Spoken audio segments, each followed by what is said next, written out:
एक बार फिर से मैं आप सभी का बहुत बहुत स्वागत करता हूं। मेरी इस वीडियो को देखने से पहले आप सभी से मैं कहना चाहूँगा कि अपने हाथ में पेन पकड़ लें और अपने सामने एक नोटबुक रख लें, ताकि मैं जो भी बोलता हूं उसे साथ के साथ लिखते हुए चलें।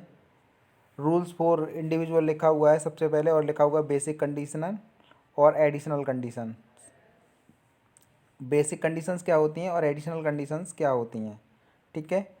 तो सबसे पहली बेसिक कंडीशन होती है, यानी कुल मिला के दो बेसिक कंडीशंस होती हैं और दो मिला के एडिशनल कंडीशन होती हैं। तो सबसे पहली बेसिक कंडीशंस को मैं बोलना चाहूँगा, यहाँ पर आपके सामने लिखी भी हुई है, आप पढ़ सकते हैं, लेकिन मैं आपको समझाते हुए चलूँगा और मैं समझाना चाहूँगा कि क्या लिखा हुआ है। इस यहाँ पर लिखा हुआ है, पहली शर्त में लिखा हुआ है, यदि कोई करदाता गत वर्ष में, यदि कोई करदाता प्रीवियस ईयर में 182 दिन भारत में रहता है। यदि कोई करदाता, एक बार फिर से सुनेंगे, यदि कोई करदाता प्रीवियस ईयर में 182 दिन या उससे अधिक भारत में रहता है। पहली शर्त हो गई। दूसरी शर्त सुन लीजिए, यदि कोई करदाता प्रीवियस ईयर में 60 दिन तथा प्रीवियस ईयर से पहले 4 वर्षों में 365 दिन भारत में रहता है। एक बार फिर से सुन लीजिए, यदि कोई करदाता गत वर्ष में 60 दिन तथा गत वर्ष से पहले 4 वर्षों में 365 दिन भारत में रहता है। ये दोनों हो गई बेसिक कंडीशन, ठीक है। अब आ जाइए एडिशनल कंडीशन, अतिरिक्त शर्तों पर। यदि कोई करदाता गत वर्ष से पूर्व के प्रीवियस ईयर से पहले, यदि कोई करदाता प्रीवियस ईयर से पहले 10 वर्षों में 2 वर्ष भारत में रहता है। सेकंड सुन लीजिए, सेकंड एडिशनल कंडीशन, यदि कोई करदाता गत वर्ष से पूर्व के, यानी प्रीवियस ईयर से पहले 7 वर्षों में 730 दिन भारत में रहता है। यदि कोई करदाता प्रीवियस ईयर से पहले 7 वर्षों में 730 दिन भारत में रहता है, ठीक है। 2 बेसिक कंडीशन और 2 एडिशनल कंडीशन। आपने जैसे मैंने बोला है तो हो सकता है उसके साथ साथ लिख भी लिया हो, यहाँ भी आपके सामने लिखा हुआ है। अब आप ये लिख लीजिए कि OR किसे कहेंगे, NOR किसे कहेंगे और NR किसे कहेंगे। ध्यान से सुनना मेरी बात को। यदि कोई व्यक्ति एक बेसिक कंडीशन, कोई सी भी एक बेसिक कंडीशन तथा दोनों एडिशनल कंडीशन पूरी करता है तो वह OR कहलाता है। एक बार फिर से बोल रहा हूँ, यदि कोई करदाता कोई भी एक बेसिक कंडीशन तथा दोनों एडिशनल कंडीशन पूरी करता है तो वह OR कहलाता है। दूसरी बात सुनिए, यदि कोई करदाता कोई भी एक बेसिक कंडीशन पूरी करता है तथा कोई भी अतिरिक्त, यानी कोई भी एडिशनल कंडीशन पूरी नहीं करता है तो वह NOR कहलाता है। एक बार फिर से, यदि कोई करदाता कोई भी एक बेसिक कंडीशन तो पूरी कर देता है तथा कोई भी एडिशनल कंडीशन पूरी नहीं कर पाता तो वह NOR कहलाता है। तीसरा नंबर सुन लीजिए, यदि कोई करदाता एक भी बेसिक कंडीशन पूरी नहीं कर पाता, यदि कोई करदाता एक भी बेसिक कंडीशन पूरी नहीं कर पाता तो वह NR कहलाता है तथा ऐसी स्थिति में एडिशनल कंडीशन पर ध्यान नहीं दिया जाता है। बेसिक कंडीशन क्या थी, एडिशनल कंडीशन क्या थी, ये आपको मैंने पहले समझा दिया है। OR कौन कहलाएगा, NOR कौन कहलाएगा, NR कौन कहलाएगा, ये भी समझा दिया है। अब करते हैं एक क्वेश्चन, क्वेश्चन नंबर 1।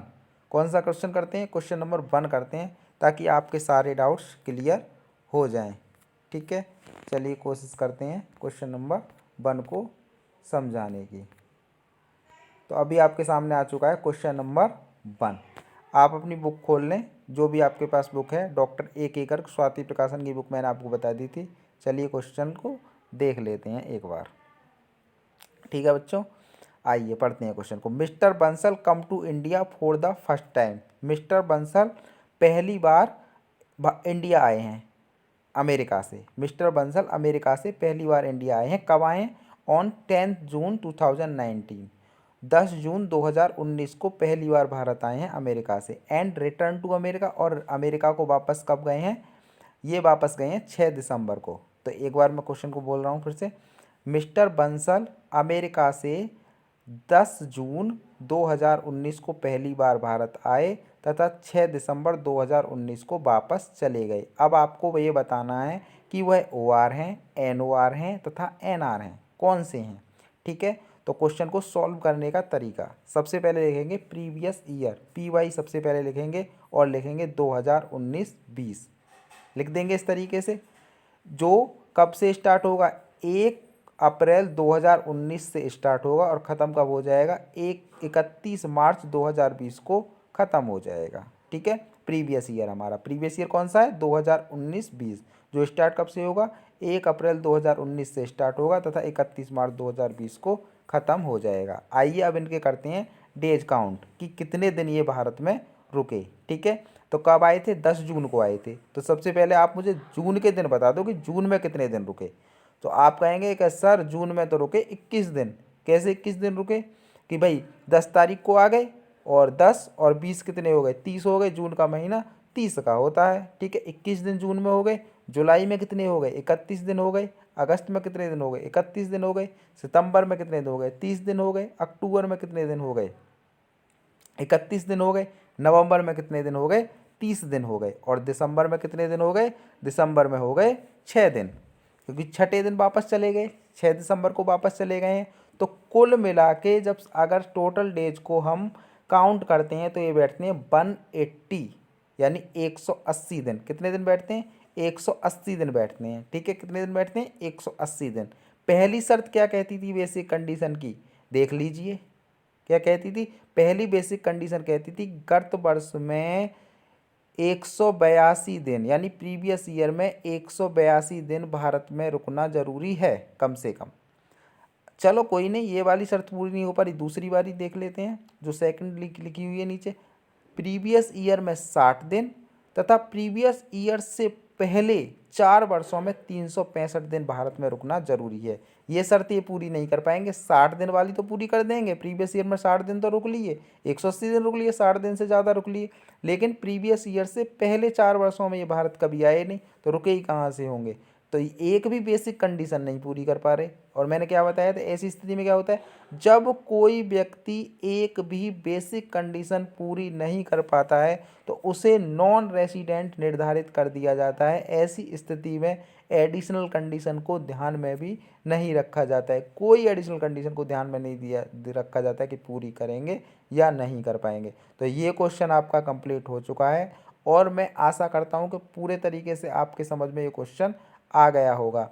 एक बार खुद से प्रैक्टिस करेंगे, क्वेश्चन को पढ़ेंगे, समझेंगे, मेरा समझाया हुआ दोबारा से सुनेंगे, वीडियो को दोबारा से देखेंगे ताकि आपका अच्छे से क्लियर हो जाए। अगर ये क्वेश्चन आपका सही से क्लियर है तो आप मैसेज के थ्रू मुझे बता सकते हैं, बाकी मैं आपके दूसरे क्वेश्चन भी सॉल्व करके आपके पास भेज सकूँ। वीडियो को देखने के लिए आप सभी का बहुत बहुत धन्यवाद।